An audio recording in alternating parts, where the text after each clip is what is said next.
একাধিক প্রকল্প থেকে রাজ্যের গরিব মানুষদের বঞ্চিত করেছেন মমতা বন্দ্যোপাধ্যায়। বিজেপিকে ক্ষমতায় আনুন, এক মাসের মধ্যে কেন্দ্রের সব প্রকল্পের সুবিধা রাজ্যের মানুষ পেয়ে যাবেন। 21-এর নির্বাচনের আগে সোমবার উত্তরবঙ্গ থেকে এভাবেই রাজ্য সরকারকে বিঁধলেন বিজেপির সর্বভারতীয় সভাপতি জেপি নাড্ডা। সোমবার শিলিগুড়িতে এক সভায় নাড্ডা বলেন, মোদী সরকারের নীতি হলো সবকা সাথ সবকা বিকাশ, সবাইকে সঙ্গে নিয়ে চলতে হবে, সবার বিকাশ করতে হবে। এর উল্টো হলো সমাজকে ভেঙে দাও, বিভেদ তৈরি করো এবং ক্ষমতা থাক। পশ্চিমবঙ্গে এটাই করেছেন মমতা বন্দ্যোপাধ্যায়ের সরকার। করোনা মহামারীর সময় কেন্দ্রের একাধিক সহায়তা প্রকল্পের কথা টেনে নাড্ডা বলেন, জনধন প্রকল্পের অধীনে দেশের 20 কোটি মহিলার ব্যাংক অ্যাকাউন্টে 1,500 টাকা করে দেওয়া হয়েছে। এরা সবাই গরিব মানুষ। গত কয়েক মাসে দেশের 8 কোটি মহিলাকে বিনামূল্যে 3টি রান্নার গ্যাসের সিলিন্ডার দেওয়া হয়েছে। দেশের 80 কোটি মানুষকে দীপাবলি ও ছট পর্যন্ত 5 কিলো গম এবং চাল এবং 1 কিলো ডাল দেওয়া হয়েছে। কেন্দ্রের এইসব পদক্ষেপে সমাজের উপকার হয়েছে কিনা তা আপনারাই ঠিক করবেন। মমতা বন্দ্যোপাধ্যায়ের বিরুদ্ধে কেন্দ্রের বিভিন্ন প্রকল্পের সুবিধা না নেওয়ার অভিযোগ প্রায়ই তোলে রাজ্য বিজেপি। সে কথাও টেনে আনেন নাড্ডা। বিজেপি সর্বভারতীয় সভাপতি বলেন, দেশের 10 কোটি কৃষকদের জন্য চালু করা হয়েছে প্রধানমন্ত্রী কিষাণ সম্মান নিধি প্রকল্প। ইতিমধ্যেই 8 কোটি কৃষক ওই সুবিধা পেয়ে গিয়েছেন। নাড্ডা বলেন, মমতা বন্দ্যোপাধ্যায় সরকার নাকি এ রাজ্যে তা চালু হতে দেয়নি, আপনাদের বঞ্চিত করা হয়েছে। এপ্রিলে বিজেপিকে ক্ষমতায় আনুন, এক মাসের মধ্যে সব সুবিধা এ রাজ্যের 76 লক্ষ কৃষক পেয়ে যাবেন। मोदी जी पूछते थे, बताओ 1000 दिन में हमने 18,000 गांव में बिजली पहुंचानी है। हर कैबिनेट के मीटिंग में पूछते थे, बताओ कितने गांव आगे बढ़े, बताओ कितने गांव आगे बढ़े। अधिकारियों को काम करना पड़ा। फर्क क्या पड़ा? मेरे जमाने में हम बिजली मांगने जाते थे गांव में, हम एमएलए थे, तो हम लोगों को बोलते थे कि जाओ जाकर के बिजली ले आओ। तो अफसर क्या बोलता था, तार है तेरे पास? नहीं, पहले जा तार खरीद के आओ। फिर तार आ गई, फिर बोलता था खंबा उठाने के लिए आदमी है तुम्हारे पास? बोले नहीं। बोले जाओ गांव के लोगों को लेके आओ और सारे गांव में लेकर खंबा को अपने कंधे पर रख करके लेके गांव में जाओ, तब हमारा लाइनमैन आएगा खंबा लगाने के लिए, और तब जाकर के बिजली लगती थी।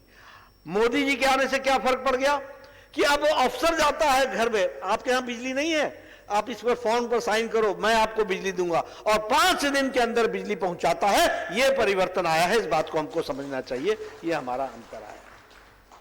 इसलिए मित्रों, जहां तक सशक्तिकरण का सवाल है, गरीब का सशक्तिकरण, अब ये 44 करोड़ खाते बैंक के खुल गए, 20 करोड़ बहनों के खाते में 500-500 रुपए पहुंच गया।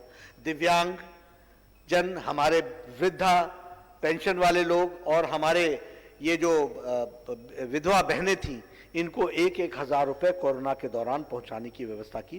तो भारतीय जनता पार्टी के नेतृत्व में एनडीए की सरकार में आदरणीय प्रधानमंत्री जी ने ये व्यवस्था की। इसको हमको समझना चाहिए। अभी आप लोगों ने चर्चा की, बहुत सी मैं चर्चाएं सुन रहा था। किसी ने चर्चा की कि किसानों के बारे में, खेती के बारे में चर्चा की। मैं आपको विश्वास दिलाना चाहता हूं। हाँ, कोल्ड स्टोरेज की बात की कि कोल्ड स्टोरेज होना चाहिए। आत्मनिर्भर पैकेज में, आत्मनिर्भर भारत के पैकेज में 1 लाख करोड़ रुपए सिर्फ इसलिए रखा गया है कि आप फार्मर्स प्रोड्यूसर्स ऑर्गेनाइजेशन बनाएंगे, और फार्मर्स प्रोड्यूसर्स ऑर्गेनाइजेशन अपने गांव में जो विकास का काम कराना चाहेगी, जिससे किसान का भला होता है, वह उस 1 लाख करोड़ रुपए से होगा। यह ध्यान में रखिए। एक नहीं, कोल्ड स्टोरेज भी बनेगा और जनरल स्टोरेज भी बनेगा। इस तरीके की व्यवस्था होगी। इसको हमको समझना चाहिए। इसलिए मित्रों, मैं आपसे सिर्फ यही कहना चाहूंगा। अब जैसे आत्मनिर्भर पैकेज की बात है, छोटे छोटे उद्योगों के लिए 3 लाख करोड़ रुपए की व्यवस्था की गई है। टोटल पैकेज 20 लाख करोड़ रुपए का है। 1 लाख करोड़ रुपए उसमें उन्होंने इसके लिए हमारे किसान भाइयों के लिए रखा है, किसान के फार्म गेट के लिए रखा है। उसी तरीके से 50,000 करोड़ रुपए सिर्फ ये जो ठेला चलाते हैं ना, जो ब्यूरो रिपोर्ट, चैनल 10।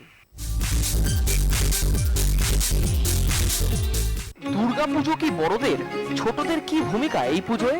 খুদেরা কি সত্যি ব্যস্ত বঙ্গজীবনের শ্রেষ্ঠ উৎসবে? না, ওরাই পুজোর প্রাণ।